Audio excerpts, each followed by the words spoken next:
ರಾಯಚೂರು ಜಿಲ್ಲೆಯ ದೇವದುರ್ಗ ತಾಲೂಕಿನ ಶಾಸಕಿ ಕರಿಯಮ್ಮ ಜಿ ನಾಯಕ್ ದೇವದುರ್ಗ ತಾಲೂಕಿನ ವಿವಿಧ ಗ್ರಾಮಗಳ ರೈತರ ಹೊಲಗಳಿಗೆ ಭೇಟಿ ನೀಡಿದ್ರು. ಸತತ ಸುರಿದಂತಹ ಮಳೆಯಿಂದ ರೈತರು ಬೆಳೆದಂತಹ ಬೆಳೆ ಮಳೆಯಿಂದ ಹಾಳಾದಂತಹ ಮಳೆ ವೀಕ್ಷಣೆಯನ್ನ ಮಾಡಿದ್ರು. ಬೆಳೆಯನ್ನ ವೀಕ್ಷಣೆ ಮಾಡಿದ ಬಳಿಕ ರೈತರ ಬೆಳೆದಂತಹ ಹತ್ತಿ ಬೆಳೆ ವೀಕ್ಷಿಸಿ ಕೂಡಲೇ ಅಧಿಕಾರಿಗಳು ರೈತರ ಹೊಲಗಳಿಗೆ ಭೇಟಿ ನೀಡಿ ಸರಿಯಾಗಿ ಸರ್ವೆ ಮಾಡಿ ವರದಿಯನ್ನ ನೀಡಬೇಕು. ರೈತರು ಬೆಳೆದಂತಹ ಬೆಳೆ ಹಾಳಾಗಿದ್ದು ಸರ್ಕಾರ ಕೂಡಲೇ ಬೆಳೆಗೆ ಪರಿಹಾರ ನೀಡುವಂತೆ ಒತ್ತಾಯಿಸಿದ್ದಾರೆ.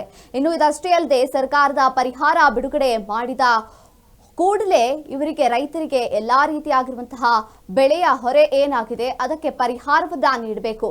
ರೈತರ ಜೊತೆಗೆ ಸರ್ಕಾರ ಸರಿಯಾದ ಕ್ರಮವನ್ನ ಕೈಗೊಂಡು ಅವರಿಗೆ ಪರಿಹಾರವನ್ನ ನೀಡಬೇಕು. ರೈತರ ವಿರುದ್ಧ ಸರ್ಕಾರ ಕ್ರಮವನ್ನ ಕೈಗೊಳ್ಳಬೇಕು. ಇಲ್ಲದೆ ಹೋದಲ್ಲಿ ಪ್ರತಿಭಟನೆಯನ್ನ ಕೈಗೊಳ್ಳಲಾಗುತ್ತೆ ಅಂತ ಹೇಳಿದ್ದಾರೆ.